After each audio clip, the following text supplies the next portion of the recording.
ఆకాశ మహాకాశములను అందలి సమస్తమును సృజించిన దేవాది దేవునికి నా హృదయపూర్వక వందనములు, స్తుతులు, స్తోత్రములు సమర్పించుకుంటున్నాను.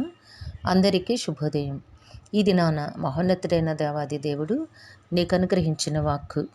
ఏలువాడు నీ మీద కోపపడిన ఎడల నీ ఉద్యోగము నుండి నీవు తొలగిపోకుము. ఓర్పు గొప్ప దోహ కార్యములను జరగకుండా చేయును. దేవుని నామమునకు మహిమ కలుగునుగాక. ఈ మాటలు ప్రసంగి గ్రంథము 10వ అధ్యాయము 4వ వచనంలో వ్రాయబడి ఉన్నవండి. Praise the Lord. Today our God's promise for us. If the spirit of the ruler rise up against thee, leave not only place for yielding pacifieth great offences. చూడండి నేస్తమా, నీ దేవాది దేవుడి దినాన నీ కొరకు సిద్ధపరిచిన ఆయన పరిశుద్ధ వాక్కు ఏమై ఉన్నది అనగా నీకు జ్ఞానమును బోధిస్తోంది.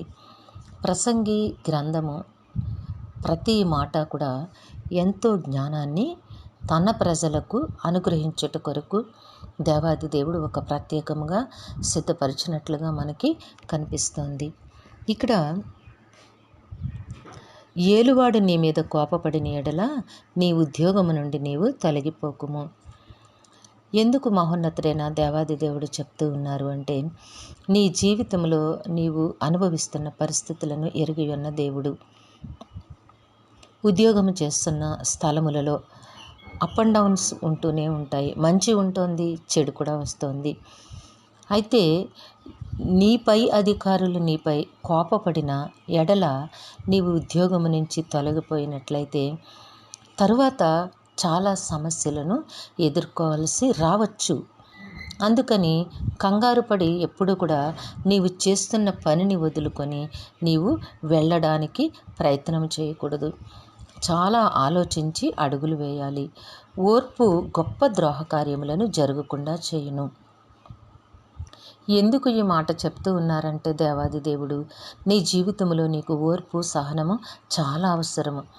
ఓర్చుకున్నట్లయితే జరగబోయే ద్రోహము కానీ ఒక చెడు కానీ జరగకుండా అక్కడ నీకు చాలా మంచి మేలు జరగడానికి అవకాశం ఉంటుంది.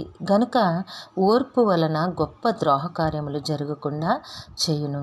కనుక ప్రియమైన నేస్తమా, నీ దేవాది దేవుడి దినాన నీకు అనుగ్రహించిన వాక్కును అందలి సత్యమును గ్రహించి నీ దేవుని ప్రణాళిక చొప్పున అడుగులు వేయడానికి ప్రయత్నం చెయ్యి. దేవుడు నిన్ను దీవించునుగాక. ప్రార్థన చేసుకుందాము. సింహాసన ఆసీనుడైన దేవ, మీ ఘనమైన నామమును వందనములు చెల్లించుకుంటున్నాము. మీ బిడ్డ కొరకు మీరు సిద్ధపరిచిన మీ దివ్య వాక్కును బట్టి స్తుతులు సమర్పించుకుంటున్నాము తండ్రి. ఏ బిడ్డ కొరకు ఈ వాక్కును వినిపించి ఉన్నారో వారి జీవితంలో, వారి కుటుంబంలోనైనా మీ ఆలోచన, మీ పరిశుద్ధాత్మ శక్తి, మీ జ్ఞానమునిచ్చి నడిపించండి దేవా. నైనా మీ జ్ఞానానుసారముగా అడుగులు వేసి ఉన్నతమైన ఆశీర్వాదములు మీ నుంచి పొందుకొని సంతోషము, సమాధానము గలవారే జీవించినట్లుగా కృప చూపించండి. కుటుంబాల్లో ఉన్న అశాంతిని తొలగించండి.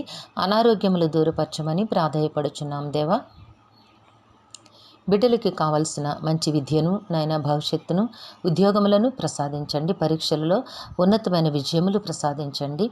వివాహాల కొరకు, గర్భఫలాల కొరకు ఎదురు చూస్తున్న బిడ్డలకి మీరే నాయన మీ ద్వారమును తెరిచి మీ కృపా సహాయమును అనుగ్రహించమని మీ కాళ్ళు పట్టి వేడుకొంచున్నాం తండ్రి.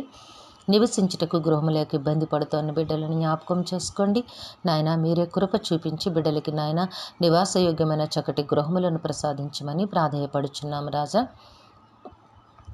అలానే తండ్రి, మా ప్రియుల కుటుంబాల్లో ఉన్న ప్రతి విధమైన చింతలు దూరపరచండి.